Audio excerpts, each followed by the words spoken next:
চতিয়াত মুখ্যমন্ত্ৰী ডক্টৰ হিমন্ত বিশ্ব শৰ্মা ভাৰতৰ স্বাধীনতা আন্দোলনৰ ইতিহাস বিজড়িত ঐতিহাসিক চতিয়া থানাত আজি বিয়লিৰ ভাগত উপস্থিত হয় মুখ্যমন্ত্ৰী ডক্টৰ হিমন্ত বিশ্ব শৰ্মা। অহা বছৰৰ পৰা 20 আগষ্টৰ দিনটোত চৰকাৰীভাৱে চতিয়া দিৱস হিচাপে পালন কৰাৰ কথা অসম বিধানসভাৰ মজিয়াত মুখ্যমন্ত্ৰী হিমন্ত বিশ্ব শৰ্মাই ঘোষণা কৰাৰ পাছত মুখ্যমন্ত্ৰীগৰাকীয়ে কৃতজ্ঞতা জনোৱাৰ বাবে আহ্বান কৰা সভাত অংশগ্ৰহণ কৰে মুখ্যমন্ত্ৰীগৰাকীয়ে। সভাত মুখ্যমন্ত্ৰীগৰাকীয়ে স্বাধীনতা আন্দোলনৰ সেনানীসকলক শ্ৰদ্ধাৰে সোঁৱৰণ কৰি চতিয়া থানাখন পৰ্যটন আৰু ঐতিহ্য ক্ষেত্ৰলৈ ৰূপান্তৰিত কৰাৰ বাবে প্ৰথম পৰ্যায়ত 5 কোটি টকাৰ অনুদান আগবঢ়োৱাৰ কথাও ঘোষণা কৰে। ইফালে সংবাদমেলতো মুখ্যমন্ত্ৰীগৰাকীয়ে অনলাইন ট্ৰেডিং এপত ধন বিনিয়োগ কৰাৰ পৰা জনসাধাৰণক আঁতৰি থাকিবলৈ আহ্বান জনায়।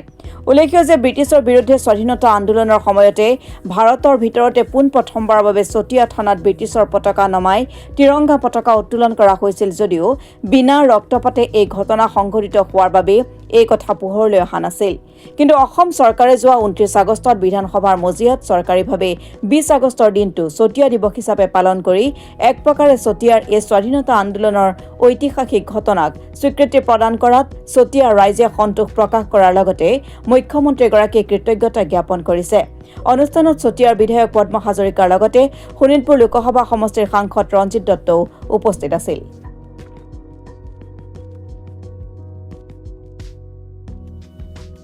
ধন্যবাদ জনাইছোঁ। যোৱা কিছুদিন আগতে মই চতিয়ালৈ আহিছিলোঁ। সেই দিনাখনো যিকেইটা আঁচনিৰ কথা আমি ঘোষণা কৰি গৈছিলোঁ, এই গোটেইকেইটা আঁচনিৰ কাম ইতিমধ্যে ৰাজ্য চৰকাৰে আগবঢ়াই লৈ গৈছে। আৰু আজিও মই যি চতিয়া থানাক লৈ আমি যিকেইটা ঘোষণা কৰিছোঁ, চতিয়া দিৱস চৰকাৰীভাৱে পতা আৰু চতিয়া থানাৰ চাৰিওফালটো সুন্দৰ কৰি পৰ্যটন আৰু ঐতিহ্য ক্ষেত্ৰলৈ ৰূপান্তৰ কৰা, এই কামখিনিও আমি নিৰ্ধাৰিত সময়ত নিশ্চয় সমাপন কৰি আপোনালোকৰ যি প্ৰচেষ্টা, সেই প্ৰচেষ্টাক আগবঢ়াই লৈ যোৱাৰ বাবে আমি আমাৰ বৰঙণি আগবঢ়াম। পুনৰ এবাৰ মই চতিয়াবাসী ৰাইজক এই গৌৰৱময় দিনটোত অভিনন্দন জনাইছোঁ। চতিয়া সমষ্টিৰ বিধায়ক নদুৱাৰ সমষ্টিৰ বিধায়ক পদ্ম হাজৰিকা ডাঙৰীয়াক অভিনন্দন জনাইছোঁ। ৰঞ্জিত দত্ত ডাঙৰীয়াক ধন্যবাদ। ৰঞ্জিত দত্ত ডাঙৰীয়া, আমাৰ অসম চৰকাৰৰ জ্যেষ্ঠ বিষয়া কল্যাণ চক্ৰৱৰ্তী ডাঙৰীয়া, শোণিতপুৰ জিলাৰ আৰু বিশ্বনাথ জিলাৰ সন্মানীয় আয়ুক্তদ্বয়, সমবেত মোৰ শ্ৰদ্ধাৰ ৰাইজ, আই মাতৃ, যুৱক যুৱতী, ছাত্ৰ ছাত্ৰী আৰু বিভিন্ন দল সংগঠন, মুখ্যমন্ত্ৰী ডাঙৰীয়াক সম্বৰ্ধনা জনোৱা সন্মানীয় প্ৰজাতি দল, মই সকলোকে এই পবিত্ৰ স্থানত আন্তৰিক শ্ৰদ্ধা জ্ঞাপন কৰিছোঁ। আজি আমি সকলোৱে আনন্দিত, গৌৰৱান্বিত যে আমাৰ যি গৌৰৱোজ্জ্বল ইতিহাস আছিল 1942 চনৰ 20 আগষ্টত ভাৰতৰ স্বাধীনতা সংগ্ৰামৰ সেই যি সিদ্ধান্ত গ্ৰহণ কৰিছিল জাতীয় কংগ্ৰেছ, সেই সময়ত আমাৰ থানাসমূহত তিৰংগা পতাকা উৰুৱাবৰ কাৰণে 20 ছেপ্টেম্বৰত, আৰু সেই সময়ত আমাৰ এই অঞ্চলৰ বিজয় ভাগৱতী ডাঙৰীয়া, বিমান বৰা ডাঙৰীয়া, পোৱাল বৰুৱা ডাঙৰীয়া, তেওঁলোকক শ্ৰদ্ধাঞ্জলি জনাইছোঁ। য'তে আছে আত্মাৰ আমি চিৰশান্তি কামনা কৰিছোঁ চতিয়াৰ মুক্তিযোদ্ধাসকললৈ। ঐতিহ্যমণ্ডিত চতিয়া থানাত আজি অহাৰ মোৰ সৌভাগ্য হ'ল। এই চতিয়া থানাৰ প্ৰাংগণতে 1942 চনৰ 20 আগষ্ট তাৰিখে চতিয়াৰ স্বাধীনতা সংগ্ৰামীসকলে আমাৰ ভাৰতৰ তিৰংগ পতাকা উত্তোলন কৰিছিল।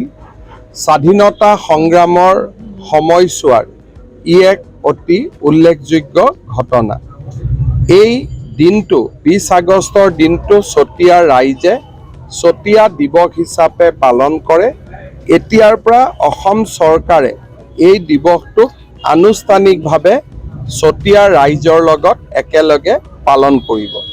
ইয়াৰ উপৰিও চতিয়া থানাখনক এখন ঐতিহ্য ক্ষেত্ৰ আৰু পৰ্যটকসকলেও আহি কিছু যাতে শিকিব পাৰে স্বাধীনতা সংগ্ৰামৰ ইতিহাসৰ বিষয়ে, তাৰ কাৰণে সুন্দৰকৈ সজাই পৰাই তোলাৰ বাবে মই এখন আঁচনি প্ৰস্তুত কৰিবলৈ পদ্ম হাজৰিকা ডাঙৰীয়াক দায়িত্ব দিছোঁ। প্ৰথম পৰ্যায়ত আমি 5 কোটি টকা আগবঢ়াম, পিছলৈ যি লাগে আমি পুঁজি আগবঢ়াম। ই যাতে সেই সময়ৰ স্বাধীনতা সংগ্ৰামীসকলৰ প্ৰতিমূৰ্তি আদিকে স্থাপন কৰি এখন সুন্দৰ ঐতিহ্য ক্ষেত্ৰ আমি নিৰ্মাণ কৰিব পাৰোঁ, তাৰ বাবে আমি একেলগে প্ৰচেষ্টা হাতত ল'ম। স্যাৰ, মিয়া গীতক লৈ এক বিতৰ্ক চলিছিলে, এইবাৰ মিয়াৰ পোষ্টাৰিং আৰম্ভ হৈছে। চাওক, ৰাতিপুৱা বিজনীত চিৰাং জিলাত এনেকুৱা ঘটনাৰ আমি খবৰ পাইছোঁ, পুলিচে ব্যৱস্থা ল'ব। স্যাৰ, অনলাইন ফ্ৰড বহুত বাঢ়িছে। ষ্টক মাৰ্কেটত বিনিয়োগৰ নামত যিসকলে টকা পইচা লৈছে, মই সাধাৰণ ৰাইজক জনাব খোজোঁ যে এনেকুৱা কোনো ব্যৱস্থা নাই। আৰু নোটাৰী পাব্লিক কৰি যি বোলে আমি ইমান % সুদ দিম, এনেকুৱা এই ধৰণৰ ঘটনা একেবাৰে প্ৰবঞ্চকৰ কাম, ফাঁকিবাজি কাম। যিসকলে ধন বিনিয়োগ কৰিছে তেওঁলোকে নতুনকৈ বিনিয়োগ কৰা বন্ধ কৰিব লাগে। এনেকুৱা কোনো ধৰণৰ ষ্টক ব্ৰকাৰ আইনমতে তেওঁলোকে এনেকৈ ষ্টক ব্ৰকিঙৰ কাম কৰিব নোৱাৰে। এইটো একেবাৰে আইন বিৰোধী কাম। আজি পুলিচে একশ্যন লৈছে, অহা কেইবাটাও দিনত আৰু একশ্যন ল'ব। মই ৰাইজক এটাই অনুৰোধ কৰিম যে ষ্টক মাৰ্কেটত কোনোবাই সোমাব খুজিলে তাত ডিমেট একাউণ্ট খুলিব লাগে, তাত এটা পূৰ্ণ ব্যৱস্থা আছে। এনেকৈ ব্ৰকাৰৰ থ্ৰুদি ষ্টক মাৰ্কেটত যোৱাৰ কোনো ৰাস্তা নাথাকে। এই গোটেই ব্যৱস্থাটো এটা ফ্ৰড আৰু এটা প্ৰবঞ্চনা। ইয়াৰ পৰা সাধাৰণ ৰাইজ আঁতৰি থাকিব লাগে, নহ'লে এনেই বহুত টকা ৰাইজৰ ওলাই যাব। চাওক, এই গোটেই এপবিলাকৰ পৰা আমি দূৰত থাকিব লাগে। আৰু এই এপবিলাকৰ লগত যদি আমি পৰোঁ, টকা পইচা যাব, কোনোতো গেৰেণ্টি নাই যে ইয়াত আমি ঘূৰাই টকা পাম। প্ৰথম কেইদিনমান টকা ঘূৰাই দিয়ে, তাৰপিছত নিদিয়া হৈ যায়। সেইকাৰণে ইমান কষ্ট উপাৰ্জিত ধন এইবিলাকত ব্যৱহাৰ নকৰাই ভাল। চাওক, এতিয়া পুলিচে আনুষ্ঠানিকভাৱে কেছ লৈছে। যিহেতু পুলিচে কেছ লৈছে, আজিও এৰেষ্ট হৈছে আৰু অহা কিছুমান দিনত এনেকুৱা এৰেষ্ট হৈ থাকিব। আৰু আমি এই গোটেই চক্ৰটো অসমত আমি ভাঙি দিয়াৰ বাবে চেষ্টা কৰিম। আৰু এটা জ্বলন্ত সমস্যা, বিশ্বনাথৰ পৰা জামুগুৰিহাটলৈ অৰ্ধনিৰ্মিত বস্তুবোৰ আছে। মই তেতিয়া দেখাই পাম, চাই যাম এবাৰ। স্যাৰ, অসম আৰক্ষী আধুনিকৰণৰ ক্ষেত্ৰত কিবা ব্যৱস্থা ল'ব? অসম আৰক্ষীটো এতিয়া চবচে আধুনিকিত পুলিচ বল।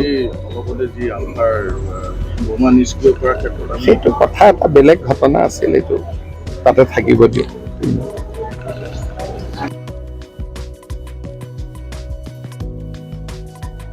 বিশ্বনাথৰ পৰা কুৰঞ্জন গগৈ ৰিপৰ্ট, অসম টুডে।